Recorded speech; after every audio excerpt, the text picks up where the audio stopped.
You said something yesterday, which I wanted to remind you about today. We were talking about the universe being created ex nihilo out of nothing. And it's Oh, hard for yes. us to imagine nothing. When we imagine nothing, we always imagine empty space. But of course, the God who created the universe, or whether you believe in God or not, any scientist would say space itself and time were created 13.8 billion years ago. There was nothing, and out of nothing came the universe. We have no idea why. People say that it can create its Hawking, you said, says that the universe would create itself, which is ridiculous. But you made a point about the universe being created out of nothing, and I wanted to remind you about that. Yes, I'm glad you did, because I didn't complete where I started with Stephen Hawking was the shock at reading this statement. Because there is a law of gravity, the universe can and will create itself from nothing. So if it's okay, I'll go back to that statement. Yeah. And it's ridiculous, but it's triply ridiculous, which is very difficult to write a sentence that's triply ridiculous. But he's very intelligent. Yes, I see. Well, anyway, because, let me analyze it if it's not too late in the day for logic. Because there is a law of gravity, because there is something, the universe will create itself from nothing. That is a flat contradiction. Because there is something, law of gravity. Yeah. The universe will create itself from nothing. Contradiction. That wipes it out completely. In other words, gravity itself can't pre-exist in other words, isn't he assuming that gravity pre-exists the universe? He's saying something very interesting. He doesn't say because gravity exists. If he'd said because gravity exists, the universe will create itself from nothing, that would have been worse. Okay. Because gravity is something. Okay. He says because there is a law of gravity, but that's also something, but it's an abstract something. Yeah. But you see, what would gravity be what would a law of gravity mean if there was no gravity? Right. And this opens a window to something else that's heavy. Utterly fascinating. It's not difficult, actually. You just think, Lewis got there first. Lewis taught me this years ago, that the laws of nature don't create anything. And because there is a law of gravity, is moving in that direction, that the law somehow creates something. Well, Lewis dealt with this brilliantly. And I can illustrate it by a lovely conversation. I had a very brief one with Peter Atkins, who's a great atheist physical chemist, written hundreds of brilliant textbooks. He's a very good expositor. After a debate at Oxford, I wasn't debating, I was listening. I said, Peter, what created the universe? Without hesitation, he said mathematics. And I was so caught off guard, I started to laugh. And that was very embarrassing for me. And he was not pleased. He said, why are you laughing? Well, I said, Peter, do you want an honest answer? He said, yes, I do. I said, because that's the stupidest thing I think I've ever heard. He said, why? Well, I said, let me make it simple. 1 + 1 = 2. Did that ever put £2 in your pocket? Now, this is Lewis. And he points out this huge mistake that people think that the laws of mathematics or physics create things. Listen, he says, the laws of motion, Newton's laws of motion, will never move a billiard ball in the history of the universe. A person with a Q do that. The law of motion describes its bounces for a while anyway, but it won't move it. And then he says, you know, you can do arithmetic from here to all eternity, and it'll never produce any money. You first get $1 and then another $1 and you'll have 2. But first get your dollars, because the laws are all at the form, if you've A and B, you'll get C. But you've got to get A and B first. And sometimes I try to make it slightly amusing. Well, it's a bit sad for people who've lived through the financial crisis, because our great financial crisis was caused in part by people who thought mathematics could create money. It doesn't. The mathematics just does the describing. So here's Hawking saying, a law of gravity is enough. It isn't. Paul Davis says the same thing more explicitly. He says, I don't like to think of a God tinkering. They always use negative put down words. Tinkering. I like to think of a clever law of mathematics doing the whole thing. Now he's talking nonsense. Well, the idea, first of all, we have to talk about what is a law of mathematics, or what is mathematics. Is that not abstract? In other words, Of course if it's abstract. we do not perceive these things in our minds And it's immaterial. and write Just to go them back to write what them you on a said. piece of paper, what is it? Yes, exactly. It's completely, you almost have to ask, if there weren't a human being to perceive the math, does the math exist? Yes, that is If a there very weren't- interesting question. If there weren't a mind, God's mind or our mind, to perceive the math, can the math exist without our perception of it? Yes. My reaction to a lot of this is, as I said earlier, Hawking's a brilliant mathematician, utterly. But there are aspects of the nature of maths and science they simply do not understand. Now that goes on in that sense. We've now seen it's this flat contradiction, so it's false. Secondly, the idea of a law of gravity on its own doing something is false. That's the second false idea. It's also funny. Yes, it is. Now, here's the funniest idea, though, is the third part of the sentence. The universe will create itself. Well, if I say that X creates Y, roughly speaking, I'm saying something like, if you got X, you'll get Y. You're If I say- presupposing X. Yes. If I say X creates X, I'm saying, if you've got X, you've got X. You'll Yeah. get X. And what does that mean? Well, this is the way I put it. It means that nonsense remains nonsense, even if Stephen Hawking writes it.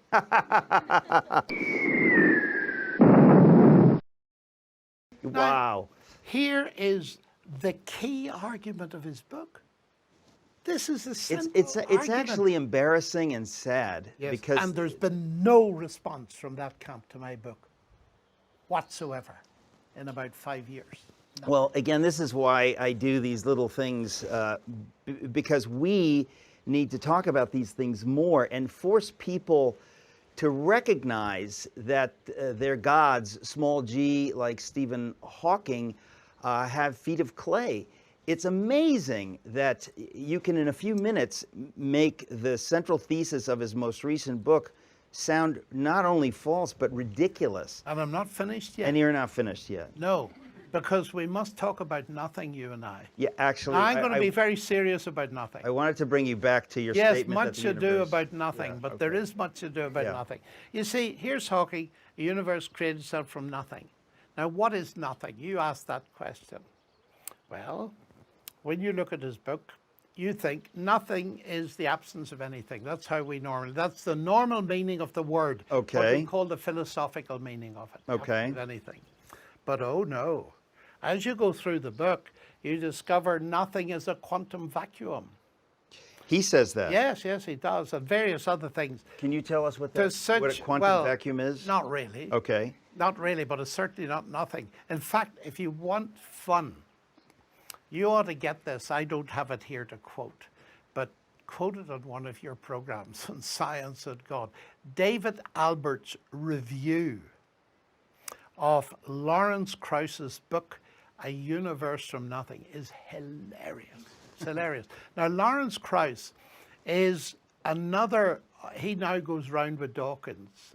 I think he tries to replace Christopher Hitchens, you know, as a great new atheist.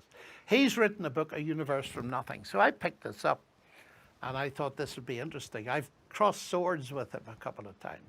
But anyway, in the first few pages of the book, I come across this sentence, which I've memorized because it's so wonderful. Here's what he says. Because something is physical, nothing must be physical, especially if you define it as the absence of something. That is very interesting. What? That is very interesting. It's utter nonsense. Well, of course it is, but it is saying that it's insisting that it's almost making nothingness sound purely subjective. In other words, it's only our perception of nothingness through a materialistic lens. How do you talk about nothingness? Yes, because he's desperate. And the reason he's desperate, let's stand back for this. There's a big canvas here. the irony of all of this is that the current views, although some of them are changing at the moment, but let's take the average state at the moment, is that the universe started, as you said, space-time started 13.45 billion years ago. And there was nothing. Nothing. Now, that means, here's the big question that Leibniz asked. Why is there something rather than nothing? Now, so long as you believe in an eternal universe, you don't have a problem. Yeah. The problem is now created. How do you get a universe from nothing? Hence all these books addressing this question, nothing. Everyone I have read talks nonsense. Now, this is very interesting. To get rid of the obvious answer, which I'll come to in a moment, they redefine nothing. That's the way it's done. You redefine nothing. And this idea that because something is physical, nothing must be, that is just sheer nonsense. It has no meaning whatsoever. And he goes on through the book and all sorts of definitions of nothing. And David Albert has this marvelous review, and he points out that the very last thing there nothing is nothing. But I got invited to the Harvard MIT faculty club, of which you may have heard. And I was invited to have an open dialogue with Alan Guth. Now, Alan Guth is the world's leading cosmologist at MIT. Very nice man, and he's the inventor of the theory of inflation. That is the idea that a very, very short time after the Big Bang, there was a massive acceleration in the expansion of the universe and so on. And it explains certain things, and people still query it, of course. There's a lot of speculation, but nevertheless, he is immensely famous and deservedly so. And I was having this debate, and I was terrified, of course. He's the world's #1 cosmologist, and we're talking about things that involve God, which he didn't do, actually. His talk went like this: let me tell you about the origin of the universe and inflation and so on. And we had 15 minutes each. And in the last 30 seconds, he said, of course, if you want to add God to that, that's fine, but I prefer not to. That was the total about God. I talked about God. And received a lot of hostility, which was rather strange and such a erudite thing. But in the question session, I thought I'd ask him publicly. I said, Alan, you know, there's a question that I've been dying to ask someone of your eminence. Everybody is talking about nothing. And I said, tell us, when you use the word nothing in the context of the origin of the universe, do you mean what most of us mean by nothing? That is the absence of anything. He said, no, we do not. I said, thank you very much. So I know all about nothing. You see, as a result of that, it is massively fascinating that the only way to avoid God is foolishness. Now, hang on. Just fascinating. That's an aphorism worthy of putting on a sampler. That's just beautiful. Well, you the may only do way send it to to avoid me. God We can start a business. is foolishness. No, the only way to avoid God in that context Is foolishness. is foolishness, when you're dealing with the concept of nothing. But there's something I need to say here, because Christian people often say, well, what do you say? What is your answer as a Christian? And I've come to see this is important. And the way I put it very carefully is this: the universe comes from nothing physical. It does not come from nothing. It comes from God, who is not physical. And one of the great assertions of Scripture is that God is spirit. And this turns materialism on its head. Materialism says there is material, there is no spirit. Yeah. The biblical view is there's both, but the primary one is spirit. In the beginning was the Word. The Word is material. The Word is God. The Word is spirit. All things came to be through him. That is, the material universe is not primary. Materialism says it is. Naturalism says it is. Scripture says it is not. God is primary. It's derivative. So the universe came from nothing physical.